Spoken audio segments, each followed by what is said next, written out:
આજે સવારમાં હું ને હિતેન બંને રનિંગ કરીને જતા હતા ઘરે. આજે અમે બહુ વહેલા વહી ગયા હતા કારણ કે અમારે તાલાળા જવાનું હતું. તો તેથી આજે અમે ઘરે જઈને એક નંબર પછી કપડાં બદલાઈને ફ્રેશ થઈને નાહી ધોઈને કપડાં બદલાઈ લીધા. तेरा तो गेम बजाना पड़ेगा। તાલાળા બાલાળા ક્યાંય જવાનું નથી, હવે અટાણ વાડીએ પાણી વાળવા જવાનું છે તારે. તો પછી મારા પપ્પાએ કીધું એમ આપણે કપડાં બદલાઈને આવી ગયા પાછા વાડીએ જ્યાં આપણે તેલમાં પાણી વારવાનું હતું.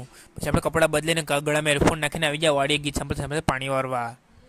પછી આપણે હાથમાં લઈ લીધો પાવડો અને પછી આપણે પાણી વારવા માંડ્યા. નાકા નીરેથી નાકા રહેતા નતા ઘડીક વાર. તો પછી વારો આવી ગયો, નાકા રહેવા માંડ્યા. ને પછી મને અચાનકથી દેખાણો એક મોટો બધી પંખો, બહુ મોટો પંખો હતો. આ પંખો એટલો તાકાતવાળો હતો કે આપણે ઉનાળામાં ગરમી જ નહીં થઈ એટલે ગરમીની ટેન્શન તો ગઈ. અને પછી આ જો આવી પવન આવી છે, આપણે ગરમી જ નહીં થાય એટલે આવો પવન આવી છે, જોઈ શકો. આ પંખો આટલો તાકાતવાળો હોય છે. પછી બપોરે 12 વાગે મને લાગ્યો તડકો, તો પછી આપણે ટોપી ઉતારીને સાનામુના ઓયડીમાં વહીને પંખા નીચે ખાટલો ધારીને બેસી ગયા. આપણે ગરમી થતી હતી. પછી આપણે ઘડીએ પડીને નાકા જોઈ જવાનું હતું.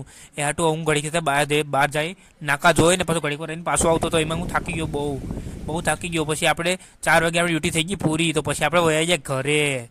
અને પછી ટાટા બાય બાય. હવે મળશું આગલા વિડીયોમાં.